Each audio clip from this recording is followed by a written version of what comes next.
Selamat sore teman-teman PPK dan PPS.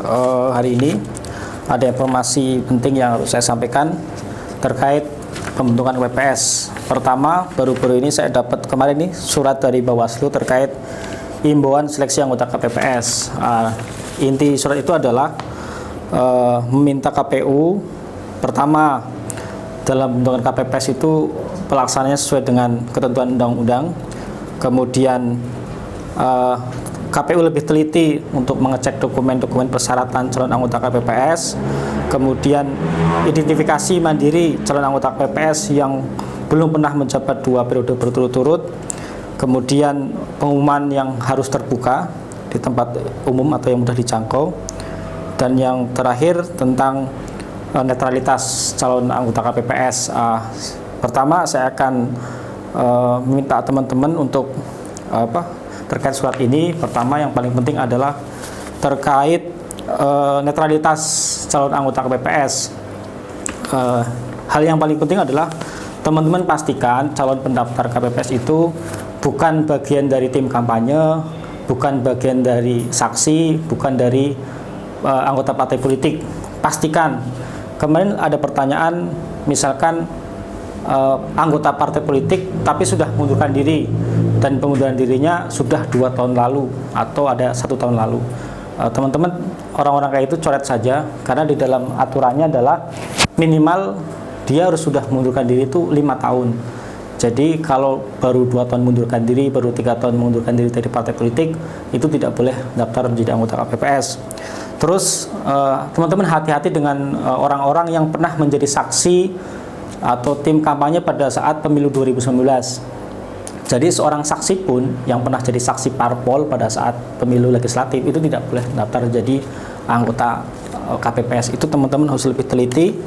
Kemudian terkait dengan periodisasi, ini perlu digarisbawahi. Periodisasi itu dihitung kalau teman-teman pengen lebih detail. Apa sih yang disebut dengan periodisasi pertama, kedua, ketiga, dan keempat? Di KPU tertulis bahwa periode pertama itu dimulai pada tahun 2004 sampai 2008. Jadi kalau seseorang pernah jadi KPPS pada pemilu 2004 atau pada pemilu 2004 sampai 2008, itu berarti ada pemilu 2004, ada pemilu presiden 2004, kemudian ada pilkada 2005, di bulan 2005 ada 2004 sampai 2008 pernah ikut terlibat jadi penyelenggara, itu dihitung 1 periode. Kemudian pada 2009 sampai 2013 itu juga ada pemilu legislatif, ada pemilu presiden, ada juga pilkada 2010, ada pilgub. Kalau pernah jadi KPPS di periode itu berarti sudah 2 periode. Kemudian ada periode 2014 sampai 2018. 2014 itu berarti ada pilpres, juga ada pileg, juga ada pilkada 2015, ada juga pilgub 2018. Itu kalau pernah ikut dari salah satu periode itu dihitung 1 periode.